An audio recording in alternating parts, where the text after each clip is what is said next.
महाराष्ट्र, झारखंड और यूपी के 9 सीटों पर चुनाव के नतीजे हैं, उन नतीजों को लेकर क्या कहेंगे? देखिए, उत्तर प्रदेश का जहां तक सवाल है, वो बहुत पहले से ऐसा आभास हो रहा था। जिस तरह से चुनाव को और चुनाव आयोग की मिली भगत से यहाँ के प्रशासन और सरकार के लोगों ने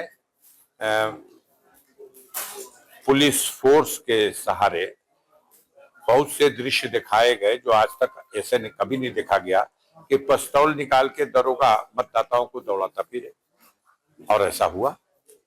महाराष्ट्र का जहां तक चुनाव है, महाराष्ट्र में मैं उम्मीद करता हूं कि हमारी 2 सीटें समाजवादी पार्टी की पिछले लोकसभा के चुनाव में भी आ गई थी। विधानसभा के चुनाव में 2 सीटों पे जीत हासिल हुई थी। हमें उम्मीद है कि एक भिवंडी की जो पूर्वी सीट है वो, और एक गोवंडी की सीट जो है, जहां हमारे प्रदेश अध्यक्ष अबू कासिम आजमी साहब चुनाव लड़ रहे थे, ये दोनों सीटें हम लोग जीतने की स्थिति में हैं। बाकी महाराष्ट्र की जनता ने जो फैसला दिया है, अब हम उठेंगे मीटिंग से तो देखेंगे, अध्ययन करेंगे। सर, आपने कहा है कि पीडीए का जो नारा अखिलेश का था वो फर्जी है, फर्जी। झारखंड की तरफ जाके पूछे का क्या हुआ, वो नारा झारखंड में क्या हुआ, वो नारा झारखंड में क्या हुआ? अगर पीडीए का नारा झूठा है तो ठीक है, उनका नारा सच्चा है, हम मान लेते हैं।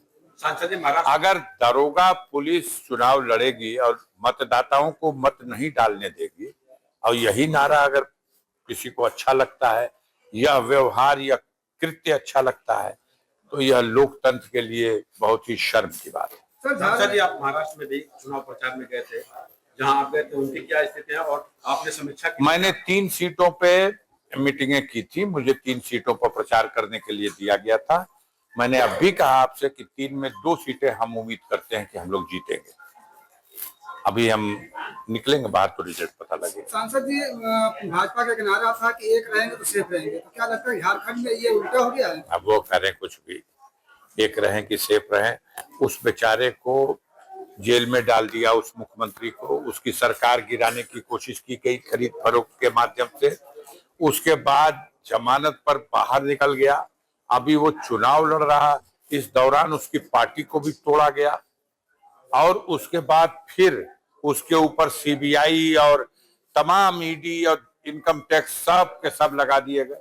लेकिन जनता उसके साथ खड़ी हो गई, जनता उस इंसान के साथ खड़ी हो गई कि इस गरीब के ऊपर अत्याचार हो रहा है, और भारतीय जनता पार्टी को सबक लेना चाहिए। सर, जिस तरीके से परिणाम आया, क्या लगता है उत्तर प्रदेश का यह परिणाम आगे के लिए अच्छा संकेत है, 2027 के लिए अच्छा संकेत है। मैं दावे के साथ कहता हूं कि अब हम लोग इस तरह के बेईमानों से लड़ने के लिए भी तैयारी करेंगे, और 2027 में आप देखिएगा, ये उत्तर प्रदेश में जो दृश्य दिखाई दिया है, हम इसके लिए तैयार नहीं थे, अब इसकी भी तैयारी करेंगे। और जब इसके लिए तैयार रहेंगे तो जनता यहां नहीं स्वीकार कर रही इन लोगों को। ये जनता स्वीकार करती तो पिस्तौल निकाल करके जनता को मतदान करने से नहीं रोकते। सर, क्या इस बार माना जाए कि ईवीएम ने भी दगा दिया? अभी हम समीक्षा उठेंगे मीटिंग से, पढ़ेंगे, देखेंगे, मालूम करेंगे। चुनाव आयोग ही मिला हुआ है,